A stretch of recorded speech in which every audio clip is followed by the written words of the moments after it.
Good evening. Welcome to BronxTalk. Kind of a different show this evening. I'm kind of happy because one of my friends and colleagues and my boss, technically, is here with us. It is Michael Max Knobbe, the executive director of BronxNet Television. Nice to see you on the air as opposed to all the other places we get together.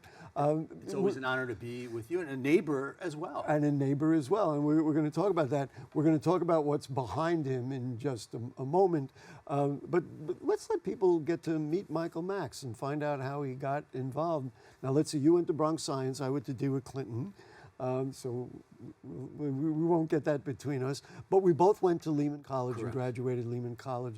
Let's start there. You were a student at Lehman College. Right. I grew up in the Bronx, born and raised in the Bronx, in the Kingsbridge section of the Bronx. I'll mention PS7 and the PS7 Spartans. Shout out, baby. That's the BX. Kingsbridge strong, para siempre. So yes, Lehman College in our borough of universities is such a jewel, and it is a beautiful campus. I was a Master of Fine Arts graduate student at Lehman College. I just remember you doing graphics. I was doing editorial art and graphic design, freelance. And I was also doing personal work, multimedia artwork. I was doing interactive sculpture and scrolls, painting huge, epic. At what point did you realize that BronxNet Television was happening? And how did you get involved? Well, it was kind of an interesting thing. I just happened to be walking through one of the corridors in this beautiful campus, and I saw a little help wanted ad this big.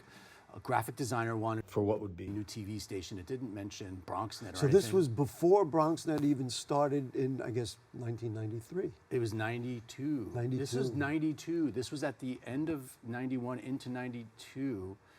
Essentially, I was interviewed by the only two people that were BronxNet at the time, for that time. David Medina, executive director, and Fred Weiss, the program director. I showed them my portfolio, and they hired me to be a graphic designer, to do the branding for BronxNet before there were channels, before there was a studio, before there were cameras. You know, you and I have so much in common because, I mean, obviously I was involved at that point. Many people don't know BronxNet was originally located when they were putting it together at Truman High School, and there was TV studios, but nothing ever materialized. When I was a student here in the 70s, when I was a student here at Lehman, I walked by the studio we are sitting in right now and said, this looks like it's going to be a TV studio. And then, of course, years later. What was it that made you say, BronxNet is something I want to do and want to be part of? I realized you had your skills, and that was you were a young man looking for work. But what was it about this institution that attracted you? Well, I've always loved the Bronx, right? So I just the people, and in the borough of parks, running with my dad. I remember running with my dad in Van Cortlandt Park when I was 4. My first runs, and essentially, I really grew to love to explore the Bronx even more, and just found the Bronx to be so wondrous through the opportunity to report on what would be the first media outlet for the Bronx. Right. The Bronx was too often misrepresented and sensationalized in mainstream media and in the Hollywood. wrong way, yes, in the wrong way before there was a BronxNet. And that's why it was important that people came together, our community leaders came together, Fernando Ferrer and all community people that recognized the Bronx needs a voice. So that's how BronxNet was fostered, and how BronxNet now is an opportunity for so many thousands. And I'm blessed and grateful to have been able to report on arts and culture for BronxNet, as well as That's right. health You and had fitness. Bronx Live, which of course is an institution here, representing the best of our arts. So much creative capital in the Bronx, and BronxNet has a tradition of spotlighting the arts, arts presenters, arts organizations, performing arts and visual arts on the channels. Over 3 decades of arts excellence presented on BronxNet, from the Bronx to the world. And we were actually first because there was no News 12, so we had BXNY, which was a news show. So your predecessor was Jim Carney, who's still here at Lehman College, and a friend of both of ours. And then I guess, so he stepped down or left, and then you became the executive director. Yes, I've been executive director for... I've lost count. So I've been, we're celebrating 2 decades. 2 decades. Yeah. Wow, congratulations. Congratulations. And in that time, we've had tremendous growth. We've grown to 6 multi-platform channels that reflect the diversity of the Bronx, high definition streaming, BronxNet.tv. We also have an app. Also on Optimum and Fios, you can get all 6 channels, multilingual, multicultural content. But we also have a multi-site, multimedia network. So you can see us and come to our studios and participate in media at BronxNet's network operations at Lehman College. One thing I want to mention, because I'm involved in it, is our education programs. I mean, I teach TV performance. There are others. I can't even count how many people we've trained to be, camera people and do field production and do all those kinds of things. Education is at the heart of our mission. It's participatory media, and we provided career building experiences for thousands of high school students, college students, and members of the public. It's workforce training. Many now have become media leaders, including as engineers, anchors in the industry, as well as reporters, breaking live news reporters, producers who got their start while a student at BronxNet, participating in our training program for future media professionals or taking our media education classes for the public. This is workforce training, this is economic impact, this is opportunity. My son, when he was in high school, was an intern here. He's now on television in Florida. He's an Emmy Award winner. He won 2 Emmy Awards. He's in Florida. Yarelys, who was my producer on the Bronx Buzz, and we didn't talk about our 3 studios, which we can talk about, is now an anchor on Univision. And of course, Darlene, we know her as Darlene Pomales, but as Darlene Rodriguez is on NBC. And that's only the tip of the iceberg. I mean, we have all have gotten their start on BronxNet. And as a matter of fact, Yarelys came to the United States not speaking very much English from the Dominican Republic. Somebody said, take a public access class at BronxNet. And she loved it. And she loved it so much, she enrolled at Lehman College, interned at BronxNet, developed real skills as a producer, reporter at BronxNet, went on to New York One, and now at Univision. So proud of all of our alumni, doing great things.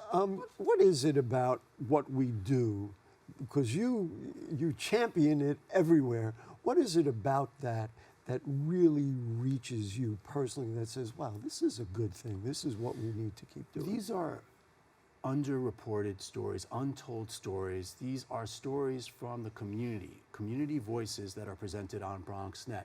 Too often, even now, we talked about sensationalized media and the tabloids. Well, it's a crisis. Even now, a lot of these papers are short-staffed. They're being purchased by hedge funds, and it's shrinking pages. Even the Daily News, you hear all the time they're laying off reporters. And it's shrinking pages, but it's also not only within those shrinking pages, there's shrinking local coverage, because a lot of it's syndicated content. And in an era of media consolidation and toxic algorithms, we need to absolutely protect these precious resources that we cannot take for granted, that our community media centers like BronxNet, like BRIC, like Rochester Community Television, like MNN, QPTV, Staten Island Community Television, North Shore Community TV, Apollo Media Center up in Buffalo. There are community media centers all across New York State and the nation that are really being harmed by, well, antiquated law and the migration from cable, which arguably there's a community good, because the cable companies are using the public right of way and they give something back to the community in the form of public access. Right. As well as that migration from cable is impacting all of those stations. One thing I just want to mention, because we alluded to it, but we have studios in the South Bronx. We have a studio in the East Bronx over there at the Hutch Metro Center, and of course here at Lehman College. You have either intentionally or segued right into the Community Media Reinvestment Act. So let's just talk about it. But let's say why. Why are we in the East Bronx? Why are we in the South Bronx? The Bronx is almost... I can answer that. The Bronx is a city. The Bronx is a city of 1.5 million, right? And so essentially, we did community needs assessments that while we're here in the Northwest Bronx for 30 years, the people of the East Bronx also need access to BronxNet services. So we set about to identify and then build BronxNet at Mercy University, our satellite location there. And then we are so excited to welcome you to the BronxNet Media and Technology Studios in the South Bronx. So exciting. There's there's terrible economic disparities, there's tech inequities. We identified a key location in the hub in the South Bronx to help the community be a part of positive transformation with these studio resources that include immersive media studios, innovation labs, learning labs, a Windows on the Bronx studio, and more. Very scalable, our largest and most future-forward location with all sorts of great classes that you can participate in and amazing studios that you can develop innovative programming in. The studios are gorgeous. The technology blew me away. I'm not a technologist, but really, as you know, when we were down there, I was like, oh my goodness. But let's talk about the Community Media Reinvestment Act. You've already alluded to other community media. There's a danger out there that this is legislation that's in Albany. We were just trying to do the count. 40 assembly members are already signed on it. 16 state senators are signed on to it. What is it? Why do we need it? And why have you been championing it all over the state? So there is an opportunity to update antiquated New York state law. Right now, there are 33 and counting other states that have a streaming tax. And streaming tax. I think it's important for people to realize what we're talking about there. Yeah, so essentially there is a migration from cable, where there's actually some revenue for our cities and towns and for community media and for our public services through cable. But as there's a migration from cable to streaming, and there is less subscribership on cable, I mean, we're still available. We've been streaming for a couple of decades, so you can still get us at BronxNet TV and .TV and all that. Excuse me, 3 decades, but that's. But so as there's this migration from cable to streaming, a lot of these pretty huge streaming corporations are out-of-state corporations that are collecting in New York State alone $5.45 billion annually without any local investment. And that is really something that needs to be corrected, because in this era of media consolidation and toxic algorithms, we need this civic discourse. We need the citizen journalism and the opportunities for our youth and the public that BronxNet and other community media centers provide. You threw out the numbers. It's a heck of a lot of money, and you realize they're making money off local people, off everyday New Yorkers, everyday Bronxites, and yet nothing comes back. And if you were talking about sensationalized media, this is grassroots media. This is who the people of the Bronx are. Your voice, your views, your vision was our old logo. This, without that, you're just going to get conglomerates. So what is the act, and what are you asking the state legislature to pass? So essentially, the Community Media Reinvestment Act is a 5% excise tax on the largest streaming corporations and satellite. It is not a consumer tax. Right. So it's not like if you support this, that you and me and everybody else in the Bronx is going to get taxed. And it cannot be passed on to the consumer. Right. So you won't see it on the bill. It is something that you can look at in other states that have enacted the streaming tax, where there is no appreciable price increase as a result, because the streaming companies standardize their pricing across the nation. Right. And arguably right now, if that were, if we look at it, it's New York State is overpaying. April 1st is going to be when this program airs. We're shooting it a couple of days earlier. State legislators are going to be looking at the budget.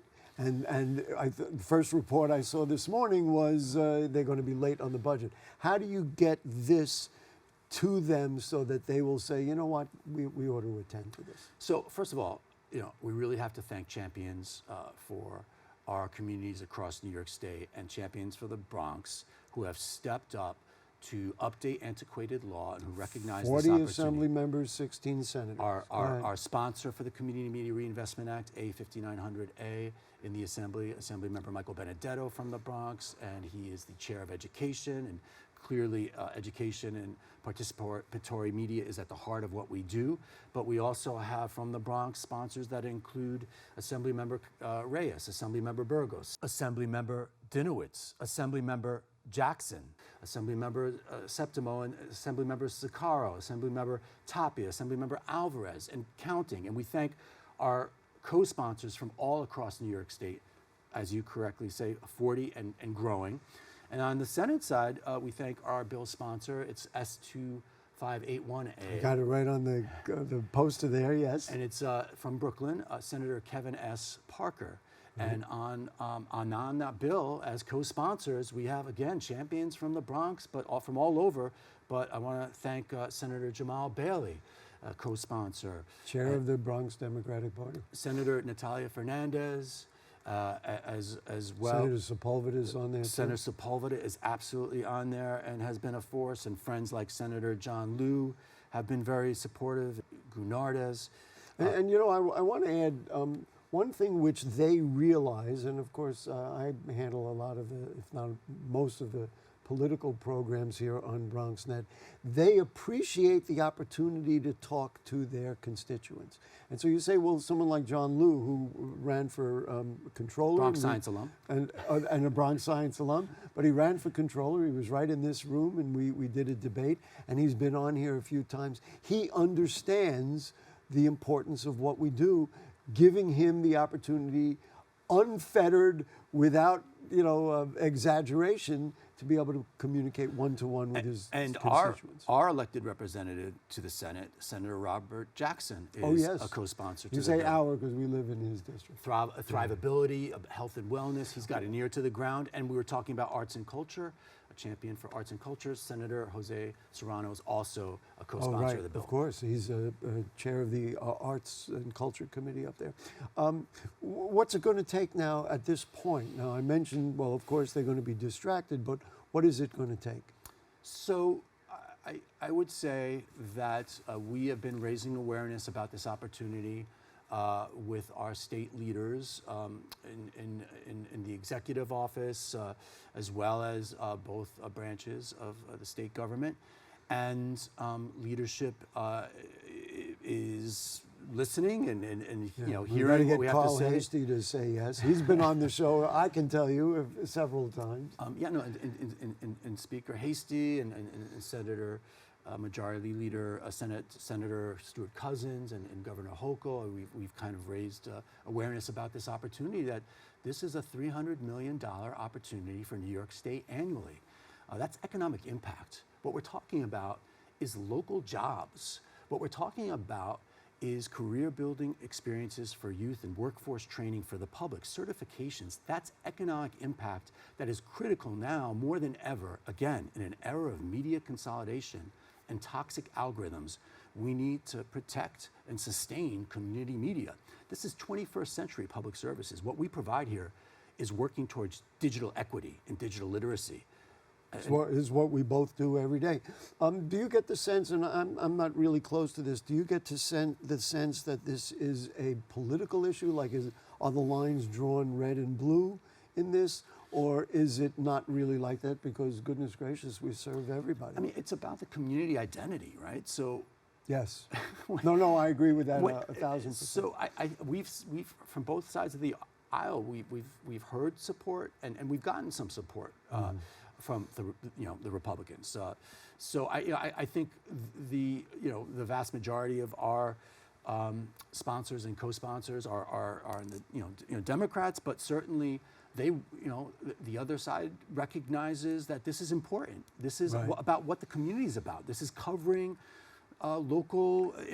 covering local news and information and news and analysis and voter literacy, the debates. Who else is interviewing the candidates and getting where they stand on the issues? That's what you do here at BronxNet, Gary, with moderating these amazing debates for these decades that contribute to the civic discourse and voter awareness. You and I talk about this all the time, and that is voter literacy, and say, how can we present candidates so that voters can make their own choices.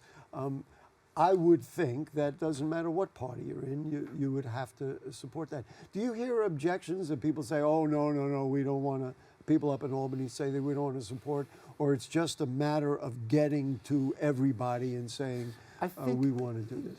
The biggest confusion is, like some people, they hear the word tax and they think one thing.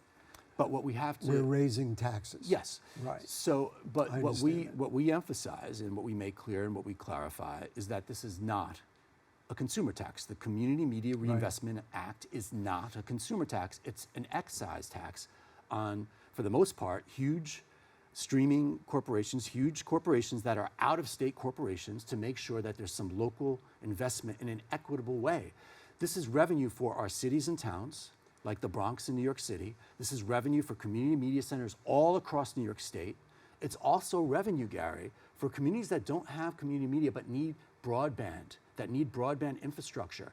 This can go to building out broadband and telecommunications infrastructure. You know, you mentioned to me last week that there's a national bill as well, the Protect Community TV Act. I know there's also an act in Albany about for journalists. This is really like an important thing, and you mentioned, well, there's jobs and all that. I'm very sensitive to the notion of information. If you don't have an educated populace, you really, you know, people can be manipulated. They don't fully understand how to build their communities. Certainly there are jobs involved. This is a multi-layer effort. So if you just want to address the social, I'm always interested in the unseen, unstated social implications of what media does. There is technological infrastructure that is built into community media centers that can be leveraged for democracy in the digital age, which is what the framers of our Constitution intended. It's what the idea, it's part of what the idea of a free press is having the community be a part of the civic discourse. And it's important that you recognize, and we recognize, that these technological spaces that we have brought about and open up to our communities and to the public, well,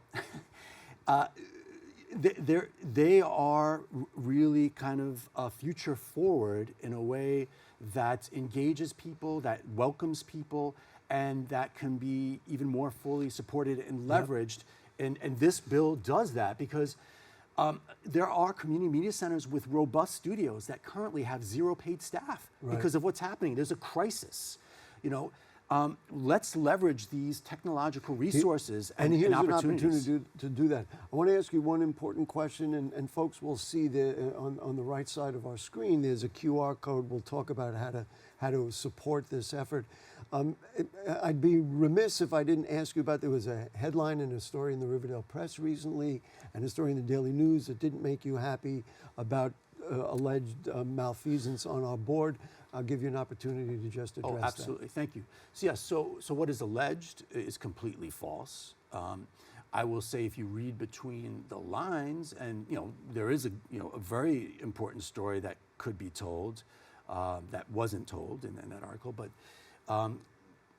the fiscal crisis in our state around community media centers and the services that are provided by community media centers, that's in jeopardy. And there is also a crisis nationwide. And so that's the crisis. You have said that you believe these allegations are false. Oh, I know they are. But you, well, I think it's important for you to get the opportunity to say that. So. Oh, absolutely. No, I thank you, Gary. Yeah, what is alleged is absolutely false, and we, our chairman, Edwin Mejia Jr., born and raised in the Bronx. He is the founder and president of an integrated sports fitness brand that is internationally renowned, and one of the biggest. It's called Generation Iron, but he believes in our educational mission, and we have a tremendous and wonderful board of directors that cares about what we do, and we want to get back to focusing on our mission and providing for the future of our public services. So that's why this legislation is so critical. Before we run out of time, let's talk about the QR code there. How can people who are watching us and listening to you and listening and watching me, how can they participate, and what should they do when they see that QR code? So the Bronx is counting on you. New York State is counting on you. And all the communities, to me, that's the hitch to it. This is revenue for New York State. It's revenue for our cities and towns, including the Bronx. It's revenue for community media, the Community Media Reinvestment Act. And you can send a message of support to your local elected leaders by going to bronxnet.org/community action. That's bronxnet.org/community action. And you can scan the QR code that's being presented. That QR code will take you to the same website. And it's really, you know, I did it. It is really very simple. You just put your information in there, and then you can explain why it's so important that we do what we do. Yes. I mean, So and what it's meant to you, it takes and what less it's than meant 3 to minutes. the community. Just to wrap it up. And by the way, it goes to key decision makers in Albany and to your local elected reps. A very efficient way to get a message out. And you know, please be a part of positive transformation, and join us at BronxNet. You know, I know that BronxTalk and the Bronx Buzz are your favorite programs. I know that to be true. I'm so but proud you're not of all allowed of. to say, I know you're not allowed to say it. I'm so proud of all of our It is amazing shows. what goes on You know, here. it's multilingual, multicultural content. It is civic discourse. It's arts and culture. It's health. It's education. And you know, it's the voter literacy programs that we do, and you know, BronxTalk and the team here that works with our independent producers, our citizen journalists, people who take training classes. Some of your training classes and other media educators at BronxNet's training classes, they get certifications, and then they go on to the studio sets and they share their vision with the world from the Bronx. And I will say, we mentioned it earlier, people get real jobs out of it, and Yes. get real careers. Michael Thousands have been Knobbe, trained, and you are welcome to participate. And Gary, thank you for the great work you do. Thank you to the team. Your passion is infectious. Oh, he wants me to do a BX. I thought that you invented this, but you No. said you didn't, but No, you this popularized this is from the Bronx cruise, you know, back in the 70s. But That's yep, right. no, I helped bring it back, and All right, there we go. and the more we share, the more we have. We're stronger together. Keep Bronx strong. It's a pleasure to have you with us. The Community Media Reinvestment Act is what you're really concerned with at the moment, and thank you for your passion is really what really works. And you know what I want to do today. Stephen Powell is upstairs. He's a wonderful young man. He's a producer. He's worked with me on all the shows. Will is upstairs as our director. Yachty is upstairs. There's such wonderful people. It's a joy for me to be here every single week. And these are the people who make it tick.